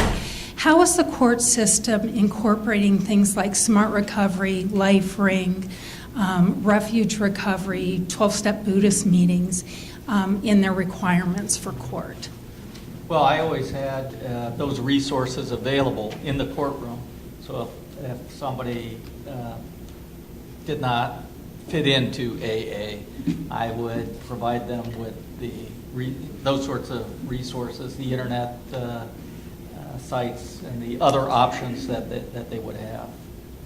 I'm assuming that they're still doing that now, because I passed along everything that I did as well. But you're right, it doesn't work for everybody. It's not a perfect fit for everybody. So you have to, that's one of the things you have to do as a judge, is find a way to find a program that does work. They're out there. We know about them. It's just a matter of making sure that it's available for them. No Sure. different than that sometimes the first blood pressure medicine you try doesn't work, and you need to try one that works through a different mechanism. And sometimes those people that have gone through their third or fourth treatment finally find the model that actually resonates for them, just like you finally find the heart medication that works for you. It's sort of like with the graduations. You know, some people have, when I said that we provide consequences for every time they mess up, some of those folks had 9 or 10 or 11 consequences. Do we say we're giving up and throw them away?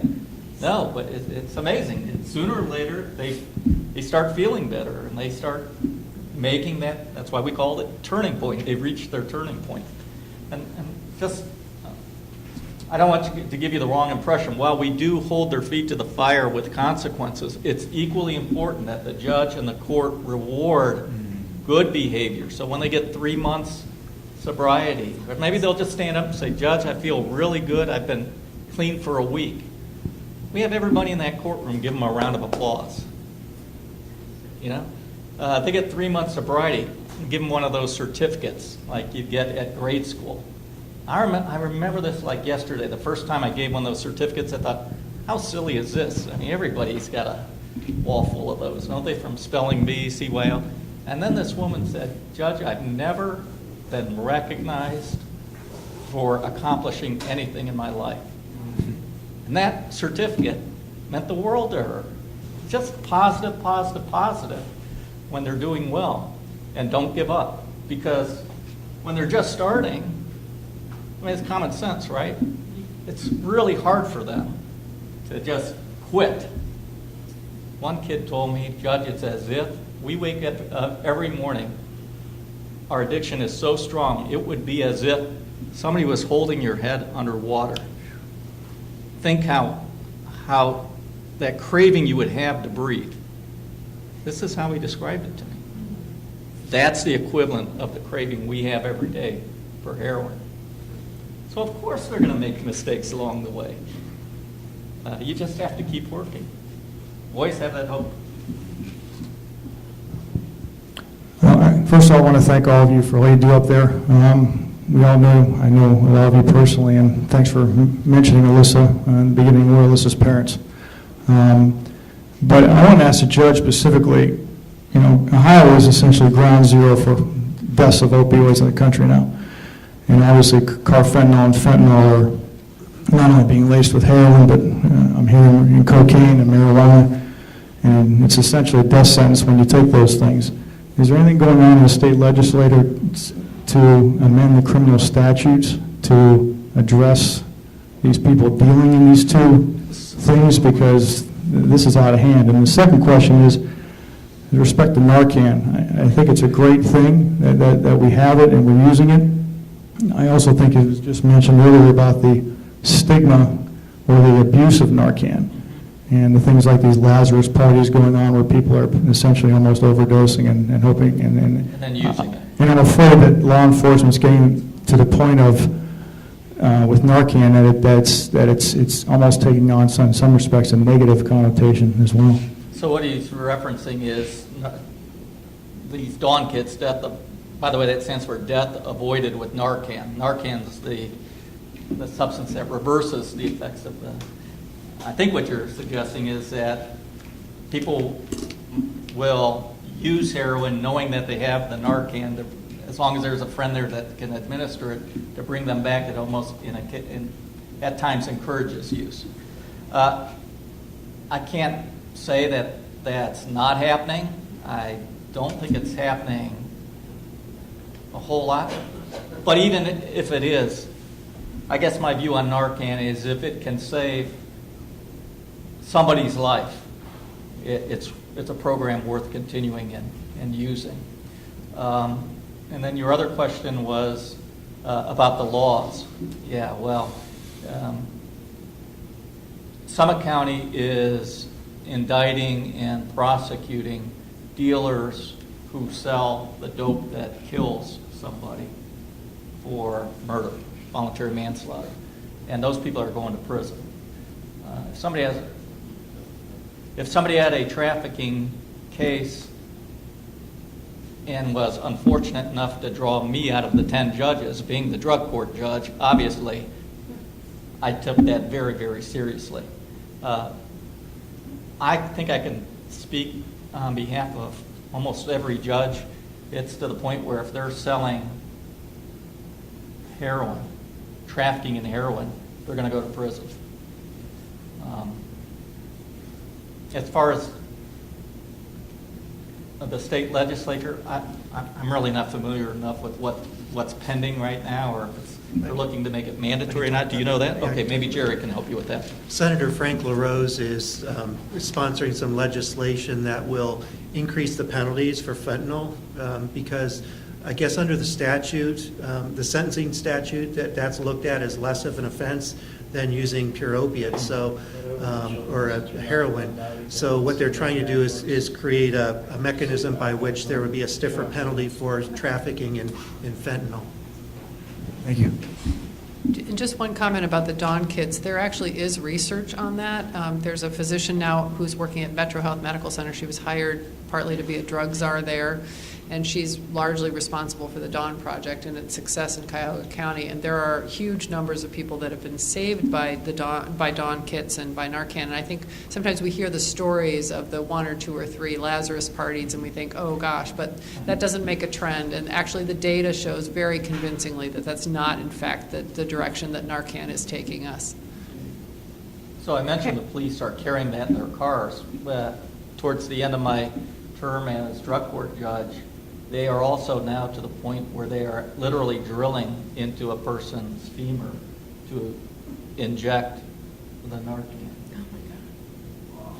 Have you heard of that? Mhm. Yeah, because the nasal spray isn't enough. So law enforcement has really come on board as far as utilizing these types of techniques and substances, which is a good thing. So my question is, I have 2 questions, but my first one is very different than my husband's. And that is, I know that Project Dawn gives you Narcan for free. I know you can get it at CVS.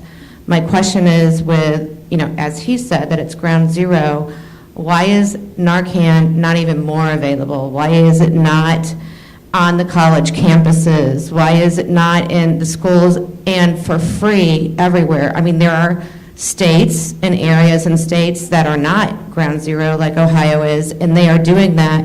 And perhaps the reason why they're not at our point is because they are that proactive. I know in Baltimore they're trying to put a Dawn kit in every household in that city. Wow. I don't know where they're at on that, but I know that's what they're doing out there. Jerry, I guess this is your question. It comes down to cost. I mean, pure and simple. What we've tried to do is use what resources we have as strategically as possible. One of the things that we did do through the Cures Act funding, these are federal funds that came about as a result of this opiate epidemic that have gone to the communities. And a lot of those 10 communities that have the quick response teams, several of them have asked for additional funding so that they can leave Narcan kits with those families who've experienced those overdoses. So again, we would continue to give away as much Narcan as we can through our Dawn clinics. We're always willing to go out into the communities. We're working with the school systems. We're working with the fire departments and the law enforcement agencies. As much as we can. We work with all of the different courts, have hosted naloxone clinics. We want to get it into the hands, first and foremost, of those people who are most at risk. But then if there are other people who are Summit County residents who are interested, then certainly we want to try to make that available to them. And so far, we haven't run out of kits. CVS has a waiting list for kits. For kits, that's for Narcan. For the Narcan itself? Yes. And we haven't seen that through Summit County Public Health. They outfit all the law enforcement in Summit County. They also run the Dawn kits, and they still have kits left. So, if you go to the Opiate Task Force website and where the resource tab is, you can find, it's Tuesdays from 4 to 6, I believe. They have or from 3 to 6, I think they have a presentation every hour on the hour. And one of the important things about Narcan is that we can't just, the naloxone, we can't just distribute the kits. There's also training that needs to be had, because one of the key pieces of that, and some of you may know this, is that you have to have the proper training in how to administer it. And what's most important is that this is a temporary measure. So we want to make sure that people understand that this doesn't reverse an overdose. If somebody's on something more powerful or it overrides the impact of that naloxone, then we want to make sure that people get emergency medical treatment. So 911 is also important, but it's about making sure that we clear the airway, that we do all the things that are medically necessary, that are within our capabilities as family members and loved ones of that person with the addiction. Thank you. I think the other medication that we didn't talk about, and Doctor, maybe you can help you with this, is Vivitrol, which we used in the drug court, which will prevent somebody who is on Vivitrol. It's a very expensive drug, but somebody who is on Vivitrol, it will totally block the heroin. In other words, even if they used heroin, they are not going to get high with it. We were using it for people who were incarcerated. Sometimes I would put people in jail because I would know for at least 5 days they'd be drug-free. We'd give them the shot, and then it works for 30 days. And so it was a perfect for the drug court, because when they were released, they'd get the programming that we would offer them, and we would know that they're not going to be getting high for 30 days. I don't know if you want to comment on that or not. I would just say that drugs don't work alone, right? You need treatment too, and so it helps block the craving, and it helps make it easier for people to think about getting past that waiting list to actually get to help. But it's obviously not a perfect answer, but it certainly does help. I think one of the things goes hand in hand with treatment. It does, is what I was trying to say, and I think one of the things that we have to really all advocate for is that certainly there's nothing to preclude everyone in Hudson going to the Hudson Board of Education and saying, look, let's as a community talk about destroying stigma and putting these kits in the Hudson City schools. It doesn't all have to be the ADM board that's doing that. Every community could step up, and there are schools, high schools and middle schools, that have started to put these medications to make them available for kids. Vivitrol is not licensed for children. So I think we could all take responsibility for making sure. But one of the things that I'm afraid of happening is the same thing that happened with the EpiPens, where all of a sudden there's a profit margin to be had there, and I want us to keep pressure on the legislatures and the drug companies that this is a life-saving medication that needs to be available for everyone regardless of insurance. And we can't start to have the EpiPen phenomenon where the actual medicine in the EpiPen costs 10 cents, but they sell for $400 and $600, and if your kid's peanut allergic, you suddenly can't afford it. And there's a little of that going on, I will say, not necessarily in Summit County, but around the United States. So I think we just have to keep our finger on the pulse of this issue and make sure that the The cost is not the reason why people are not having access to Narcan. Okay, that was my short-term question, so thank you very much. My long-term question is this. With all the beds coming out right now and thousands of people going into new beds, that's an immediate issue that we have to address. What's going to happen is that there's a relapse rate of 80 to 90%, and it's a lifetime challenge to stay sober. So instead of getting 1,000 beds, not instead, but in addition to the 1,000 beds, you're going to have an explosion, especially with what Dr. Freiberg's saying with neonatal and everything going on, an explosion of people that are in recovery for many, many years. And how are you addressing this right now, knowing that this is coming down the pike?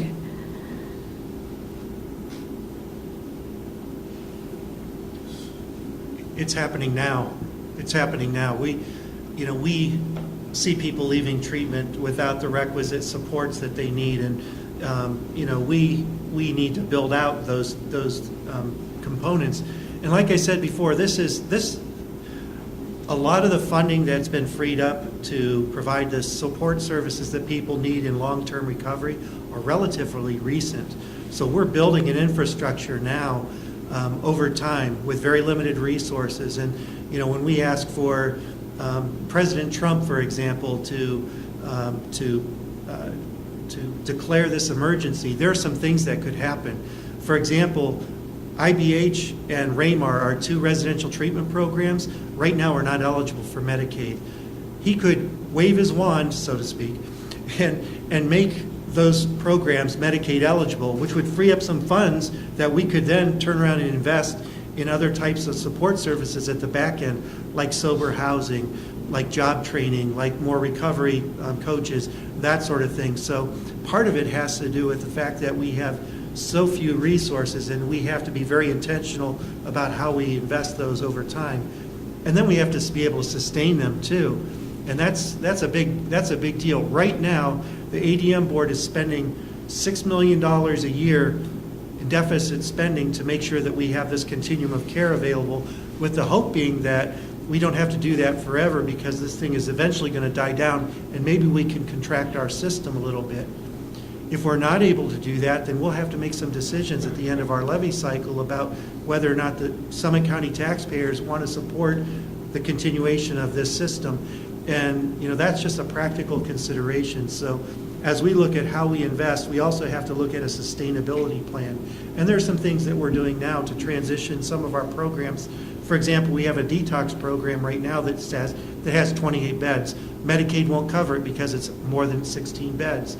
We could split that off into two separate programs. Both of those programs could bill Medicaid. That would allow us then to save those dollars that right now come purely out of our levy funds. So there's some things that we're doing strategically to kind of lay the groundwork to build capacity within our system, but at the same time, we have to be able to sustain it in the long term. It reminds me as a cancer doctor of when I first meet a family and they start asking me about the long-term effects of the chemotherapy that their child's going to get. And my first step is to save their child's life. And I sometimes find myself saying, we'll be lucky if we are able to deal with the long-term effects of the chemotherapy, right? That means that your child needs to survive long enough to have late effects. And in some ways, we're in that phase of this epidemic.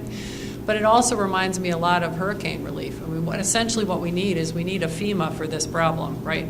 So we've got, we have people on the ground right now. The hurricane is striking. We have the immediate issue of life saving, and then we need to restore and rebuild and go on. And these communities that get very hard hit by hurricanes that need to rebuild over 10 and 20 and 30 years, that's what we're going to need to be doing in those next phases of literally funding that needs to be released to be able to do that, and the different ways that we look at models of society. I don't know that that's sort of coming down the pike, and we need to do that in concert as we're saving lives. But I think those strategies are really important to think about, and I think it's great that you raised that issue. I think we have time for maybe one more quick question, then we need to wrap it up. So, I just wanted to make a comment to Mr. Brake's comment about the 40 characteristics that you said 20 were intrinsic and 20 were extrinsic qualities. That was part of the character education program that a lot of schools had introduced. Unfortunately, it has been not continued in many schools, which proves your point. It's one of the most important programs if schools can start. But I am really having a hard time understanding how this drug epidemic is a mental health issue. I can understand if the mothers were cocaine addicted and they gave a birth to a child, and maybe that would be something, it would. But I feel that by declaring that as a mental health, or it is not, it's a family, what's the word you used, family disease, I feel that, we are not trying to take the responsibility to address, as far as holding parents responsible. If the parents themselves are alcoholic, or they have drugs and alcohol available into their house, and they are not watching their kids, it is going to, kids might be introduced to such things. If the doctors, there are many cases I have heard when a child goes to the doctor's office with a little twist on their foot, and, ankle twisting or something, and they prescribe them 60 Percocet. Doctors have to be held responsible too for that why are you giving so easily? Who needs 60 tablets? Why can't we give 5 or 10 tablets in the initial stage, and then encourage them to take Tylenol or Advil or something like that? And so I feel, and in many cases, parents are not there to supervise their kids. They leave their kids at, especially middle-aged school. I don't think they are mature yet to be left alone unattended. Yes, during the daytime I can understand if parents are working parents. But I feel sometimes, we don't want to really hit the major social issues in our society. And we want to find all these different fixes, but the problem still continues. This is right now, we have a heroin problem. America has had drugs problems throughout. So this is not something new. So I want somebody to answer that question. And also with all the situations we have been hearing right now with the police, how they handle the violence when they hold the people under for trafficking or whatever, and there is so much anger and aggression going on. How are police really going to be taking care of some of these people who can become extremely violent towards police? Are they going to resort to guns? Wow. You've hit on so many pieces, and this is such a complex issue. It really is, and there's so many different causes, and that's why there's not one true solution to this. It's a combination of things. It's shared responsibility. It's about me talking to my doctor about alternatives to opiates, but it's about me getting that doctor better training about how to prescribe. It's about shared responsibility in the schools and also parents about the addressing risk and protective factors. There's so much of this that we talk about. So many of the individuals who are involved in drugs have a trauma background, bad things that have happened to them and that they haven't been able to deal with, and the drugs help blunt the effect of those things, help them to cope. So that's why it's a mental health issue a lot of times, because that trauma maybe occurred before that caused the person to get involved in drugs in the first place, or it's a result of that journey through addiction because they did things that they're ashamed of, that they had put themselves in very dangerous situations, and when they come out of the other side of their addiction, they have to deal with all that stuff. So, we talk about the Vivitrol, the shot that they can get. That quells the physiological symptoms, and all that does then is leave them more vulnerable to the impact of the emotional consequences of their use and of their life. And so we need to make sure that they stay into treatment. It's good to have those kinds of programs in the court system, because oftentimes what we see is people just want to take a pill or to get a shot, and they don't have to worry about the treatment piece of it. They don't want to deal with that stuff. We need to force both of those things to happen at the same time. oftentimes, when they're not involved in the court system, they'll just want the shot and they don't want the treatment. And so it's really important for us to make sure that we really reinforce the fact that it's not about taking a pill, it's about dealing with those accompanying issues. That's just a part of the answer to your question. Certainly, it's more complicated than that. I think the reason that you brought up multifactorial etiology for this horrible tsunami that has hit us, and that's why, we have a doctor and a judge and community activists and all sorts of people, sitting up here embodying that, because it isn't just one facet of it. We all have to work together, and, I keep thinking of the weather. I guess it's been on my mind, but, you can have a tropical storm that blows by and hurts nobody, but if the water's the right temperature and the weather's the right way and the wind's blowing the right way and this, that, and the other, all these things have come together to make a perfect storm, and all the things you hit on are part of that. We live in an increasingly isolationist society where people would rather spend all their time looking at this than talking to one another. There's so much going on in our world that has combined, and you're right, drugs are not new. They've been around for a really long time. But the drugs that we're seeing now are not your father's drugs. They're not your grandfather's drugs. The marijuana we see now is not your dad's pot. So there has been a change also in the medications that we're seeing, the power that they have over people.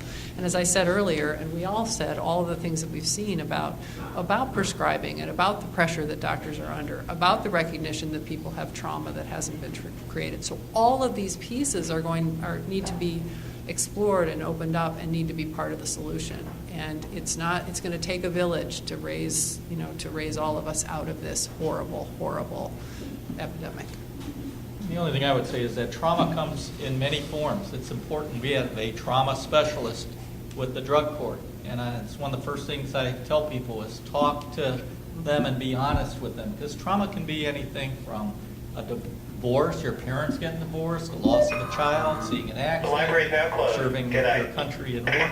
It comes in all, we don't know. All we do know is that if there's a mental health issue and a substance abuse issue, you better deal with both of them, because if you just deal with the substance abuse issue, you're not going to be successful with that person. You have to treat both of those co-occurring disorders. And I'd like to say one thing. I've been in this field since 1990, and one thing's for sure, all drugs are cyclical. Okay, and so right now it's the opiates, it's the heroin, but that's going to cycle down and something else is going to segue and take over the top billing, so to speak. And so I think it's very important to have sessions like this where we start talking about it and start looking at how we can work together, strategize to make a difference. Because as much as we see heroin, there's something else coming. Trust me. It's coming, and it's going to segue, and it's going to take over the top. And I'm going to say this, maybe I shouldn't drop this bomb in the middle of the floor, but I'm going to just say this. We need to be educated and speak out. 2 years ago, recreational marijuana was put on the ballot. All 88 counties said no. What happened? Our state legislators put together, they had hearings down in Columbus. I took people down there. We testified, doctors, all different people testified, and what happened? They passed a law legalizing medical marijuana, okay? We're in a 2-year glide path. September 8th of next year, medical marijuana, that plan, as they have put it together, will roll out. I just got an email today from one of my co-workers who's down in Columbus in a meeting, and information was released. There will be 3 dispensaries in Akron, Summit County. Okay? So, what happened? You said no. 88 counties said no. And what happened? They moved it another way. It's important, and my staff, we had volunteers, we were speaking almost 24 hours, we were going even outside of the county, trying to educate, okay? But we've got to keep our pedal to the metal. I don't know if that's going to be a next emerging thing, but I know it's coming. I spent time in Colorado. I came back from Portland, Oregon. The Police Chiefs Association did a survey, and 70% of the medical marijuana is being diverted to street drug dealing. Okay, so that's what I'm saying. We need to educate ourselves. I don't want to bring that up, but I'm using that as an example. It's cyclical. And it's happening. And when I started my first, I was a volunteer with this organization, but it's cyclical. We've got to stay on it. And coming to these meetings and talking and educating us and disseminating information, passing out is very important, it's critical. Each one reach one, each one teach one. Thank you so much, everybody. Thank you for staying.